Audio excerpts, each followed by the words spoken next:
if I were to flip the charts continuously, people like Morgan Stanley saying that within the next 6 months or so, China is going to be overtaking the United States as probably the number one most populated netizens in the world. Look at the numbers closely. The implication from such things is that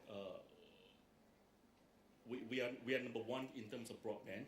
We have about 200 million netizens, and out of that 200 million netizens, about 76% of those netizens are actually empowered by broadband.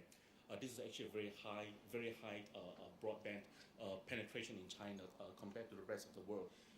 One of the strongest implications we can think from such point is that when Ken was talking about how SNS would develop into the future, when the investors were looking at what are the new monetization models that could potentially be coming from some of the big so-called biggies or some of the big Chinese origin internet company.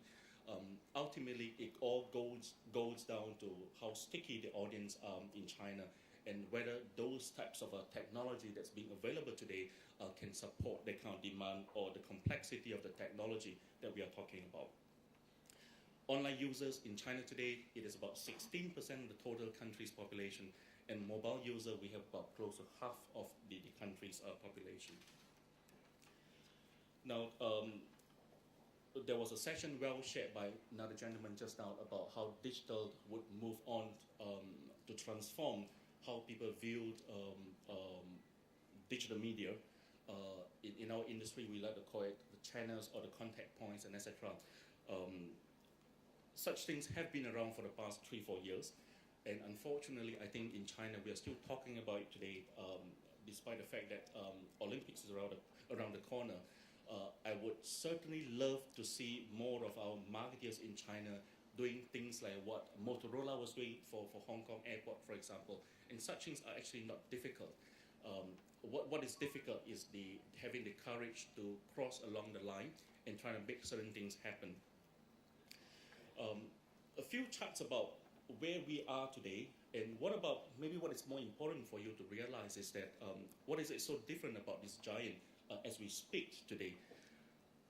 Very quickly, if you were to look at the demographics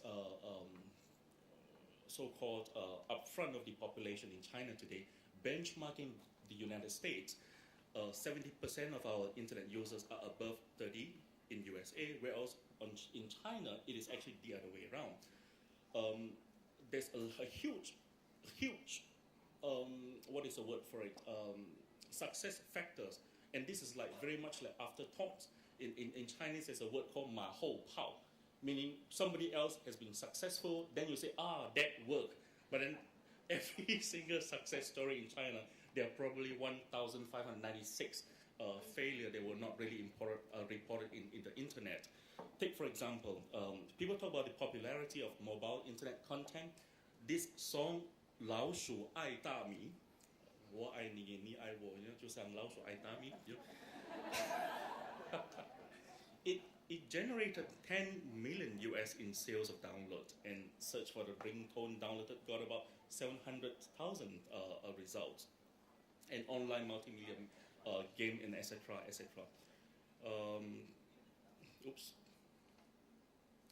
Entertainment, comparing ourselves with the US market, Chinese netizens are very much entertainment driven.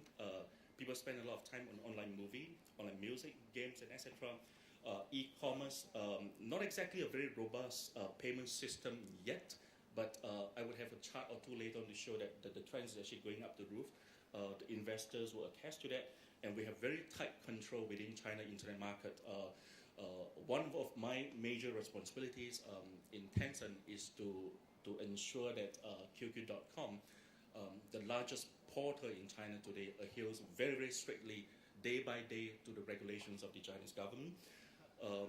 And virtual friendship, or you could edit that part out. Yeah. Virtual friendship is a big thing in China in the digital landscape of internet.